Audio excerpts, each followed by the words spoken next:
নমস্কার বন্ধুরা, আমি নিবেদিতা। আজ আপনাদের সামনে হাজির হয়েছি একটি দারুণ স্বাদের টিফিন রেসিপি নিয়ে।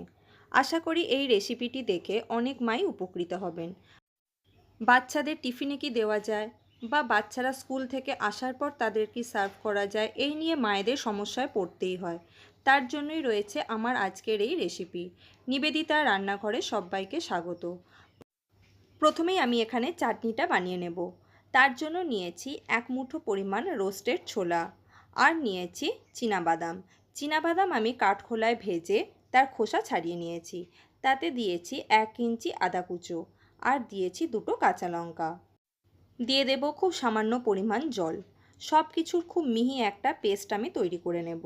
দেখুন খুব মিহিভাবে এটা আমি পেস্ট করে নিয়েছি। এবারে এটাকে আমি মিক্সিং জার থেকে একটি বাটির মধ্যে ঢেলে নিয়েছি। এই চাটনিটি যেমন হেলদি তেমনই পেট ভার রাখে। এবারে মিক্সির বাটিতে খুব সামান্য পরিমাণ জল দিয়ে ধুয়ে সেটাকে আমি বাটির মধ্যে নিয়ে নেব। লবণ চাটনির সাথে খুব ভালোভাবে মিশিয়ে নিয়েছি। অন্যদিকে আমি একটি তড়কা তৈরি করে নেব।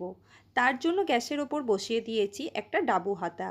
তাতে দিয়ে দিয়েছি 1 চামচ পরিমাণ সর্ষের তেল। দিয়ে দেব 1 চা চামচ গোটা সর্ষে। তেল এখানে খুব গরম হয়ে গেলে বা সর্ষে ছিটে এলে গ্যাসের ফ্লেম আপনারা অফ করে দিতে পারেন। আমিও গ্যাসের ফ্লেম এখানে অফ করে দিয়েছি। তার মধ্যে দিয়েছি একটা গোটা শুকনো লঙ্কা, সেটাকে আমি মাঝখান থেকে ফাটিয়ে দিয়েছি। আর দিয়েছি কয়েকটা কারি পাতা। এই সমস্ত উপকরণগুলি আমি খুব ভালোভাবে ভেজে নিয়েছি এবং সেটাকে আমি দিয়ে দিয়েছি চাটনির মধ্যে। এতে করে কিন্তু চাটনির টেস্ট দুর্দান্ত হয়। বাদামের চাটনি আমার সম্পূর্ণ তৈরি। অন্যদিকে দেখুন আমি এখানে 150 গ্রাম পরিমাণ মুসুর ডাল আর 50 গ্রাম পরিমাণ রেগুলার রাইস 2 ঘন্টা সময় আমি জলে ভিজিয়ে রেখেছিলাম। তারপর বারবার জল পাল্টে ভালোভাবে ধুয়ে জল থেকে তুলে নিয়ে আমি চলে এসেছি। এবারে এই সমস্ত চাল ডাল আমি মিক্সিং জারের মধ্যে নিয়ে নিয়েছি। তার মধ্যে দিয়েছি 50 গ্রাম পরিমাণ টক দই। এখানে টক দইটা অবশ্যই দেওয়ার চেষ্টা করবেন। এতে করে জলখাবারটাও যেমন টেস্টি হয় এবং খুব সফট হয়। এবারে এর মধ্যে দিয়ে দেব 1 মুঠো পরিষ্কার ধনেপাতা কুচি। ধনেপাতা কুচি হাতের কাছে না থাকলে আপনারা স্কিপ করতে পারেন। এরপর যে কাপ মেপে আমি টক দই দিয়েছিলাম সেই কাপেরই খুব সামান্য পরিমাণ জল দিয়ে আমি একটা মিহি পেস্ট তৈরি করে নিয়েছি। দেখে নিন কত মিহিভাবে পেস্টটা আমি তৈরি করে নিয়েছি। এবারে একটি মিক্সিং বোল নিয়ে তার মধ্যে চাল ডাল বাটাটা আমি ঢেলে দেব। হাতে সময় খুব কম থাকলে আপনারা ব্রেকফাস্টে বা টিফিনে অবশ্যই এই রেসিপিটি খুব চটজলদি সার্ভ করতে পারবেন। এবারে এর মধ্যে আমি দিয়ে দেব স্বাদ অনুযায়ী লবণ আর দিয়ে দেব 1/2 চা চামচ গোলমরিচের গুঁড়ো। লবণ এবং গোলমরিচের গুঁড়ো চাল ডাল বাটার সাথে আমি খুব ভালোভাবে মিশিয়ে নিয়েছি। এবারে আমি এর মধ্যে ব্যবহার করব জল। জলের পরিমাণ অবশ্যই এখানে বুঝে ব্যবহার করতে হবে। আমি পুরো ব্যাটারটা তৈরি করে আপনাদের দেখিয়ে দিচ্ছি এর থিকনেসটা কতটা হবে। সেই বুঝে আপনারা জল ব্যবহার করবেন।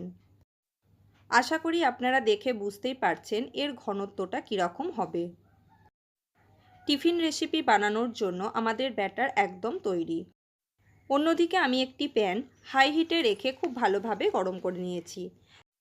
তারপর গ্যাসের ফ্লেম আমি মিডিয়ামে করে এইভাবে খুব সামান্য পরিমাণ তেল নিয়ে গোটা প্যানে ব্রাশ করে নিয়েছি। এবারে আমি 1 হাতা করে ব্যাটার নিয়ে প্যানের ঠিক মাঝখানে দিয়ে দেব আর হাতার উল্টো দিক করে খুব সাবধানে স্প্রেড করে দেব।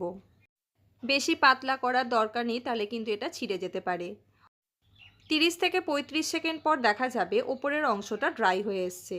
তারপর এভাবে আমি খুব সামান্য তেল নিয়ে আমি ব্রাশ করে দিয়েছি। তারপরে দেখবেন এর ধার বরাবর আপনা আপনি প্যান থেকে সুন্দরভাবে ছেড়ে দিয়েছে। একটি খুন্তির সাহায্যে এইভাবে খুব সাবধানে ধারগুলোকে আমি প্যান থেকে ছাড়িয়ে নিচ্ছি। তারপর এটাকে আমি আস্তে আস্তে উল্টে দেব অপর পিঠটা কুক হওয়ার জন্য। অপর পিঠটা কুক হতে 8 থেকে 10 সেকেন্ড টাইম লাগবে। গ্যাসের ফ্লেম থাকবে মিডিয়ামে। একটা টিফিন আমার বানিয়ে নেওয়া হয়ে গেছে। এবারে এটাকে আমি ফোল্ড করে প্যান থেকে তুলে অন্য একটি প্লেটের মধ্যে দিয়ে দেব। আশা করি রেসিপিটি আপনাদের ভালো লেগেছে। যদি আমার এই সহজ সুন্দর রেসিপি আপনাদের ভালো লেগে থাকে তাহলে প্লিজ একটা লাইক, কমেন্ট এবং শেয়ার করতে ভুলবেন না। আমার চ্যানেলে যে সমস্ত নতুন বন্ধু আছেন তাদের কাছে চ্যানেলটি সাবস্ক্রাইব করে নেওয়ার অনুরোধ রইল। পাশে থাকা বেল নোটিফিকেশানটি অবশ্যই অন রাখবেন। যাতে নতুন ভিডিও আপলোড করার সাথে সাথে আপনার কাছে নোটিফিকেশান পৌঁছে যায়। আশা করি আজকের এই হেলদি টিফিন রেসিপি মায়েদের অনেকটাই উপকারে আসবে। এইভাবে একে একে সবকটি টিফিন আমি বানিয়ে নেব। ছোট থেকে বড় সকলেই কিন্তু এই টিফিন রেসিপিটি ভীষণই পছন্দ করবে, কেননা এটি অত্যন্ত সুস্বাদু এবং স্বাস্থ্যকর একটি রেসিপি। আজ এই পর্যন্তই, ফিরে আসবো অন্য কোনো রেসিপি নিয়ে। ভালো থাকবেন, সুস্থ থাকবেন। ধন্যবাদ।